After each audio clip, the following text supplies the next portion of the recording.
انخفاض أسعار الذهب في مصر وعلى 21 يسجل 7155 جنيه للجرام.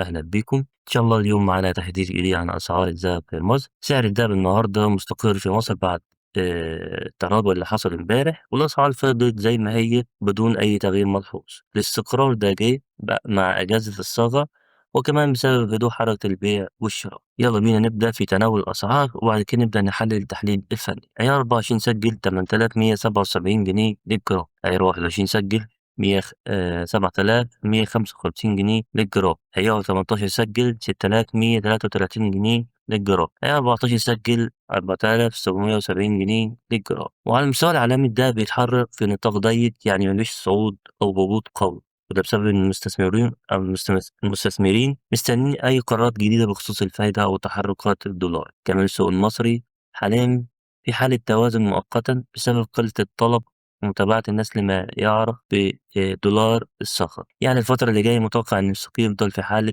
ترقب، وأي تغييرات في أو أي تغيير في الدولار أو السعر العالمي ممكن يحرك الذهب سواء لفوق أو لتحت. لو عايز تتابع أسعار الذهب أول بأول ما تنساش تضغط لايك وتشترك في القناة وتفعل زر الجرس عشان يوصلك كل التحديث عن أسعار الذهب